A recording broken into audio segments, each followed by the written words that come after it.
नमस्कार. कोणाकोणाला असं वाटतं, की समोरच्याने तुमचं सर्व बोलणं ऐकावं, तुमच्या म्हणण्याप्रमाणे वागावं. बहुतेक सर्वांनाच असं वाटत असतं, की समोरच्या व्यक्तीने माझ्या म्हणण्याप्रमाणे वागावं, मी सांगेल तसं ऐकावं. त्यासाठी तुम्ही वाद घालायला सुरुवात करतात. अशा वेळी ती व्यक्ती तुमचं बोलणं ऐकेलही, तुमच्या म्हणण्याप्रमाणे ती वागेल सुद्धा, परंतु आतल्या आत ती व्यक्ती दुखावली जाईल. त्यामुळे ज्यावेळेस तुम्ही वाद घालून इतरांना तुमचं बोलणं ऐकायला भाग पाडतात, त्यावेळेस ती व्यक्ती तुमचं ऐकते, तुमच्या म्हणण्याप्रमाणे वागते, परंतु आतल्या आत ती दुखावली जाते. म्हणून जर तुम्हाला समोरच्या व्यक्तीला दुखवायचंही नसेल आणि तुमच्या म्हणण्याप्रमाणे त्यांनी वागावं असं वाटत असेल, तर हा व्हिडिओ शेवटपर्यंत नक्की बघा. आता आपण एक उदाहरण समजून घेऊया. एका कंपनीमध्ये बॉस जेव्हा एम्प्लॉईकडून काम करून घेतो, त्यावेळेस कोणता टेक्निक यूज करतो? त्यातही बॉसचे 2 प्रकार पडतात. पहिला बॉस जो आहे तो फक्त आदेश देत असतो.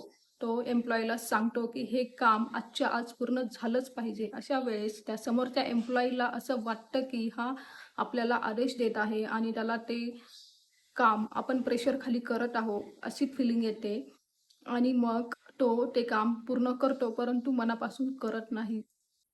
आणि अजून एक दुसऱ्या प्रकारचा बॉस असा असतो, जो एम्प्लॉईजच्या फीलिंग्ज समजून घेतो आणि त्यांना ते वेगळ्या पद्धतीने सांगतो. तो सांगतो, की हे काम जर आज पूर्ण झालं, तर क्लायंट खुश होईल आणि हे काम तूच चांगल्या पद्धतीने करू शकतो. असं सांगितल्यावर त्या एम्प्लॉईला कॉन्फिडन्स येतो, की हे काम माझ्याशिवाय कोणीही करू शकत नाही आणि अशा वेळेस तो आपलीच कंपनी समजून ते काम आजच्या आज पूर्ण करायचा प्रयत्न करतो. आणि जो बॉस एम्प्लॉईजची फिलिंग समजून घेतो, तो असं कधीच म्हणत नाही, की हे तू चुकीचं केलेलं आहे. उलट तो त्याला सांगतो, की तुझं काम व्यवस्थित आहे, परंतु त्यामध्ये थोडं इम्प्रूव्हमेंट केलं पाहिजे. थोडंसं इम्प्रूव्ह केलं तर हे अधिकच उत्तम होऊ शकतं. अशा वेळेस एम्प्लॉईला वाटत नाही, की बॉस आपल्याला ओरडत आहे. त्याला उलट असं वाटतं, की बॉस आपल्याला समजून घेत आहे आणि इम्प्रूव्हमेंटसाठी चान्स देत आहे. तसेच ज्यावेळेस सेल्स टीममध्ये जर मॅनेजर त्याच्या एम्प्लॉईजला सांगत असेल, जर हे टार्गेट्स तू अचीव्ह केले नाही तर प्रॉब्लेम होऊ शकतो. त्यावेळेस त्यांना ते प्रेशर वाटतं आणि त्याच वेळेस जेव्हा मॅनेजर सांगतो, की हे टार्गेट आपल्याला पूर्ण करायचं आहे, त्यासाठी आपण व्यवस्थित प्लॅनिंग करूया. प्लॅनिंग करून हे टार्गेट आपण नक्कीच अचीव्ह करू शकतो आणि मला तुमच्यावर फुल कॉन्फिडन्स आहे, की तुम्ही हे करू शकतात. कारण तुम्ही याआधीही असे टार्गेट्स अचीव्ह केले आहे. असे जेव्हा मॅनेजर एम्प्लॉईजला सांगतो, त्यावेळेस एम्प्लॉईजला कॉन्फिडन्स येतो आणि प्रेशरही वाटत नाही. तर या व्हिडिओमध्ये तुम्ही बघणार आहात अशाच 7 प्रकारच्या वेगवेगळ्या टेक्निक, ज्या यूज करून तुम्ही तुमच्या म्हणण्याप्रमाणे इतरांना वागायला भाग पाडू शकतात, परंतु त्यांच्या फिलिंग्ज न दुखवता आणि वाद न घालता. प्रत्येक वेळी वाद घालूनच समोरच्याला तुमचं म्हणणं पटवून दिलं पाहिजे असं काही नसतं. त्यामुळे हा व्हिडिओ शेवटपर्यंत नक्की बघा आणि व्हिडिओ आवडल्यास लाईक करा, शेअर करा आणि माझ्या चॅनलला सबस्क्राईब करायला विसरू नका. मी इथे अशाच प्रकारच्या वेगवेगळ्या भन्नाट टिप्स घेऊन येत राहते. इथे मी मराठी मोटिवेशनवर आधारित वेगवेगळे विषय मांडत असते. त्यामुळे तुम्हाला नक्कीच फायदा होईल. ज्यावेळेस तुम्ही या गोष्टी तुमच्या जीवनात अप्लाय करतात, त्यावेळेस तुम्हाला नक्कीच बदल बघायला मिळेल. तर पहिली टिप्स अशी आहे, की समोरच्याला समजून घे, मग त्याला सांग तुला काय सांगायचं आहे ते. बऱ्याच वेळेस काय होतं, की तू तुझं बोलणं रेटत राहतोस, परंतु समोरचा ते ऐकणं बंद करतो. कारण त्याला वाटतं, की हा फारच आपल्यावर दादागिरी करत आहे, रेटून बोलत आहे. पण ज्यावेळेस तू त्याला समजून घेशील, त्याचं ऐकशील, त्यावेळेस तो अधिकच खुला होत जाईल आणि त्याचा तुझ्यावर विश्वास बसेल आणि मग एकदा का विश्वास बसला, की तो तुझ्या म्हणण्याप्रमाणे नक्की वागेल. टिप्स नंबर 2 अशी आहे, की माणसांना तोडून टाकू नकोस, तर माणसांना जोडून घे. ज्यावेळेस तू समोरच्याला म्हणशील की तू हे चुकीचं करत आहे, त्यावेळेस तो आपल्या बचावासाठी तुला विरोध करायला सुरुवात करेल, अनेक कारणे देईल. पण ज्यावेळेस तू त्याला म्हणशील की हे आपण थोडं वेगळ्या पद्धतीने करूया का, त्यावेळेस तो तुला विरोध करणार नाही आणि तुझं ऐकून घेईल आणि तुझ्या म्हणण्याप्रमाणे वागायला सुरुवात करेल. टिप्स नंबर 3 अशी आहे, ज्यावेळेस तुला वाटतं की समोरच्याने तुझ्या म्हणण्याप्रमाणे वागावं, त्यावेळेस तू हे सुद्धा समजून घेतलं पाहिजे की 3 प्रकारचे लोक असतात. पहिल्या प्रकारात येणारे लोक म्हणजे आतून घाबरलेले असतात. ज्यावेळेस तू त्याला विश्वास देशील की यात घाबरण्यासारखं काहीच नाही, त्यावेळेस तो तुझं ऐकायला सुरुवात करेल आणि तुझ्या म्हणण्याप्रमाणे वागायलाही लागेल. दुसऱ्या प्रकारची लोक असतात ती म्हणजे त्यांना खूप इगो असतो, ते अहंकारी असतात. ज्यावेळेस तू त्यांची तारीफ करशील की तू असा आहेस, तू खूप चांगला आहेस, त्यावेळेस तो खुश होईल आणि त्याला वाटेल की हा माझ्याबद्दल चांगलंच बोलत आहे आणि तोही तुझं ऐकायला सुरुवात करेल आणि तुझ्या म्हणण्याप्रमाणे वागेल. आणि तिसऱ्या प्रकारचे लोक जे असतात ते असतात आळशी. ते लोक निष्क्रिय असतात.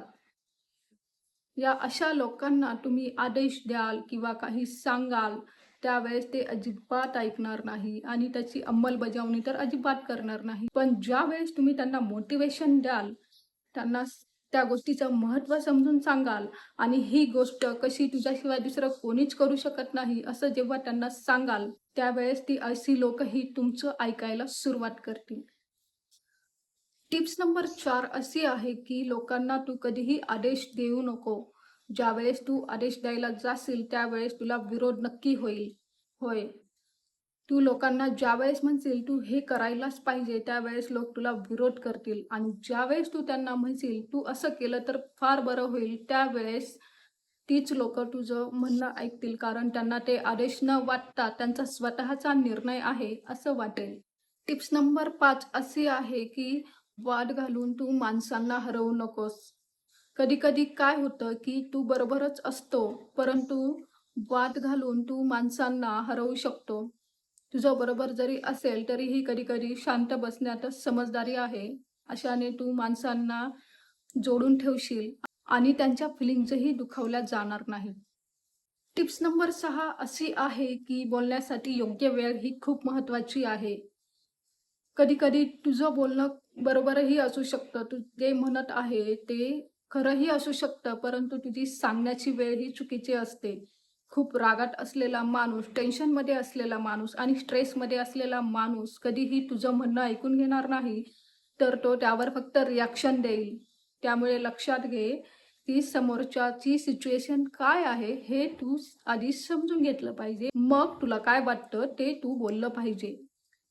आणि शेवटचा पॉइंट लक्षात ठेव, इतरांना सन्मानाने वागव. इतरांशी सन्मानाने बोल. समोरचा कितीही चुकलेला असेल, तरीही तू त्याला कधीच असं बोलू नको, की तू चुकीचा आहे किंवा तू हे चुकीचं करत आहे. तर त्याला असंच सांग, की तू करतो आहेस ते बरोबरच आहे, परंतु यात थोडीशी इम्प्रूव्हमेंटची गरज आहे. तू ज्यावेळेस असं त्याला सांगशील, त्यावेळेस तो तुझं ऐकून घेईल आणि तुझ्या म्हणण्याप्रमाणे वागेल. तू ज्यावेळेस त्याला सांगतो, की तू चुकीचा आहे, तू चुकीचं करत आहे, त्यावेळेस तो तुला विरोध करेल आणि तुझं ऐकणारही नाही. त्यामुळे शहाणपण यातच आहे, की तू समोरच्याला डायरेक्ट ब्लेम करू नको. तू त्याला सन्मानाने सांग. यामध्ये थोडंसं इम्प्रूव्ह केलं तर अधिक बेटर होईल. तो नक्कीच ऐकेल. आणि शेवटचा मुद्दा म्हणजे लोकांनी फक्त तुझ्या म्हणण्याप्रमाणे न वागता आवडीने तुमच्या म्हणण्याप्रमाणे वागलं पाहिजे आणि एकही वाद न घालता, लोकांच्या फिलिंग्ज न दुखवता ते तुमच्या म्हणण्याप्रमाणे जरूर वागतील, असं तुम्ही वागलं पाहिजे. अशा प्रकारे जर तुम्ही लोकांचं मन जिंकाल, तर आपोआपच तुम्ही लोकांना जिंकून घ्याल. आणि अनेक लोक तुमच्याशी जोडले जातील. कारण त्यांना माहीत असेल, की हा भांडकुदळ नाही किंवा वाद घालत नाही, तर हा व्यवस्थित समजून-उमजून बोलतो आणि लोकांशी तुमचे संबंधसुद्धा सुधारले जातील. म्हणूनच जबरदस्तीने लोकांना तुमचं म्हणणं ऐकण्यास भाग न पाडता त्यांनी मनापासून स्वतःहून स्वतःच्या निर्णयाने तुमचं म्हणणं ऐकावं असं वाटत असेल तर या 7 ट्रिक्स जरूर अप्लाय करा आणि काय फरक दिसतो ते बघा. आणि तुम्हाला जर हा व्हिडिओ आवडला असेल तर नक्की कमेंट करा आणि चॅनल सबस्क्राईब करायला विसरू नका. मी याआधीही चॅनलवर व्हिडिओज अपलोड केलेले आहेत, जे की मराठी मोटिवेशनल व्हिडिओज आहेत. त्यामध्ये एक व्हिडिओ असा आहे की आपण आपली बोलण्याची कला कशी सुधारवली पाहिजे, आपल्या बोलण्याची पद्धत बदलून आपण लोकांना कसं इम्प्रेस करू शकतो. पण जर तुम्हाला कंटेंट आवडत असेल तर कमेंट करून सुद्धा जरूर कळवत जा. म्हणजे मलाही असेच वेगवेगळे मराठी मोटिव्हेशनल व्हिडिओ बनवण्यासाठी मोटिव्हेशन मिळेल आणि नवनवीन मुद्दे मी तुमच्यासमोर घेऊन येऊ शकेल. धन्यवाद.